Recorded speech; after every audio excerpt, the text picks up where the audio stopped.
Shukran.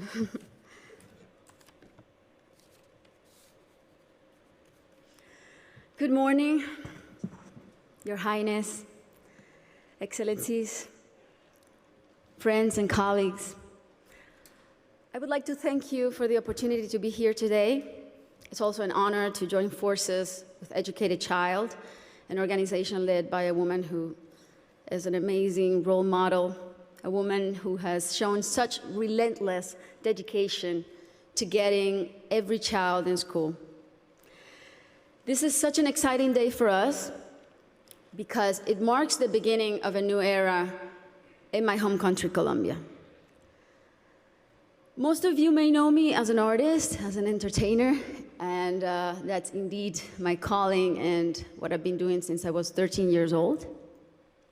But I never would have imagined when I started out that my work as an artist would end up being the vehicle for me to serve my greater purpose in life of working towards eradicating poverty through the power of education.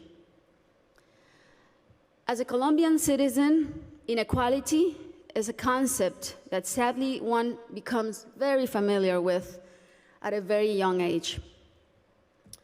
It's a country like many others in Latin America where a few have a lot have almost nothing, and where if you're born poor, you will almost certainly die poor, and where people don't access equal opportunities. And because of that, generation after generation after generation live trapped in the same vicious cycle fed by prejudice and inaction. Growing up in my country when I was around 8 years old, I remember I saw kids my age who, instead of being in school, were already working in the streets, were barefoot in the park, kids like me, whose reality was completely different than mine, only because of the circumstances into which they were born. It was really hard for me to accept that something so unjust didn't have a solution. There had to be something that could be done.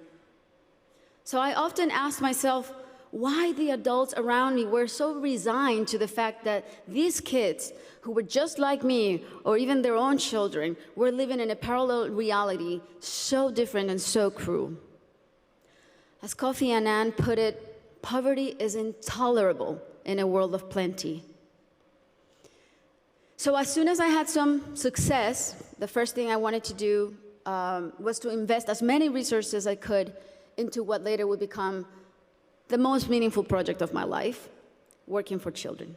So I set out to find a team of people who dreamed big and worked hard and thought like me to help me right the wrongs that I had witnessed throughout my entire childhood. And that's when our foundation, the Barefoot Foundation, Pies Descalzos Foundation, was born. I knew, and I was only 18 years old then, but I knew that I wanted to focus on children and improving their lives, but I didn't know where to start. So I really felt that I needed to learn what the roots of inequality and low social mobility were.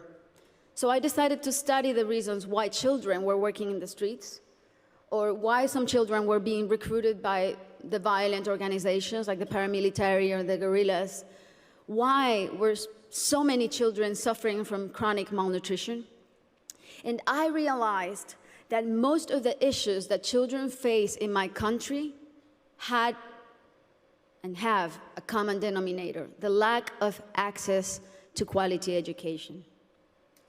To me, it became crystal clear that education was the surest way to give all of these kids the best fighting chance of improving their circumstances in life, because education is the great equalizer.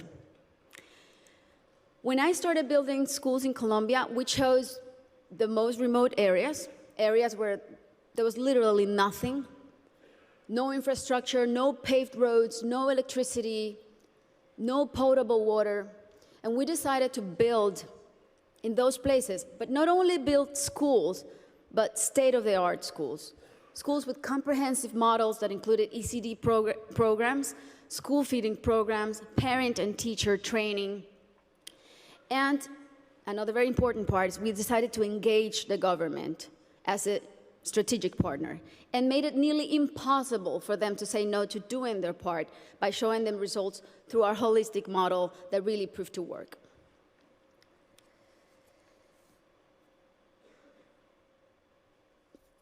We noticed that as soon as a school is built in those places, everything is transformed.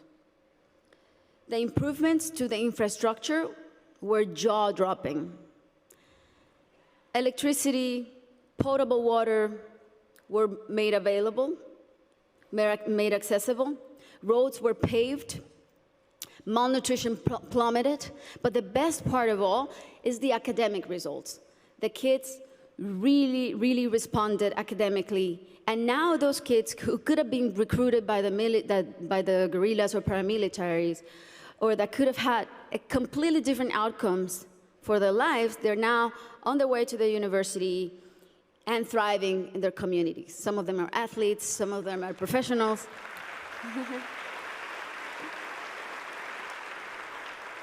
That's why it really is a thrill to work for education. That's why I'm so passionate about it, because I've really seen results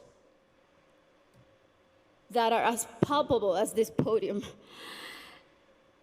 And seeing all these success stories that have a name and a last name has been one of the most rewarding things I've done in my lifetime, even more so than winning Grammys, I think. Now,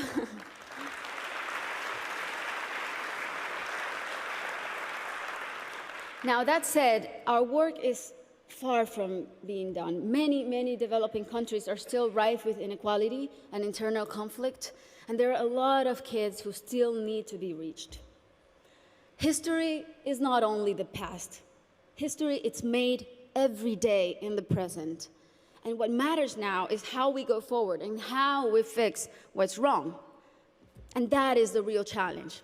This is the goal of the SDGs and what people like Her Highness and myself and so many more of you who are adamant about achieving are here for. Facts don't lie, and numbers show what an incredible return on investment a quality education provides. For instance, if all students in low-income countries left primary school with basic reading skills, 171 million people could be lifted out of poverty. Systemic change often begins from the bottom up rather than the top down.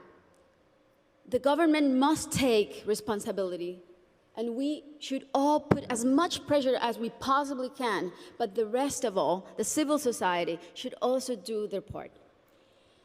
What we have discovered, both at Pies Descalzos and Educated Child, is that many times only one single barrier to entry, such as no access to transportation or basic needs like a functioning bathroom, can prevent a kid from attending school or even put them at risk of dropping out. Sometimes, all it takes to change a child's life is the security of a hot meal in school or the ease of being able to hop on a bus that will leave you safely at your classroom's door. It's as simple as that. And these are simple interventions, and they don't cost a lot. The biggest effort, really, is in mapping the communities, in going door to door, searching for the out-of-school children, talking to the parents, talking to their families. Giving a name and putting a story behind these children is the first step to start rewriting their story. Over the next 3 years, we pledged to get 54,000 kids who are out of school or at risk of dropout into the educational system. Ultimately, more than 295,000 people will benefit from this project, including children, teachers, families, and community members. New schools and classrooms will be built. School kits and uniforms will be distributed. Children will be enrolled in school, feeding and transportation programs. Teachers will be trained in strategies and in how to identify those students who are at risk so they can receive psychosocial support. And we are extremely confident that this partnership is only the beginning and will be the model to replicate throughout my country until not a single child is out of school. This is our responsibility. Thank you.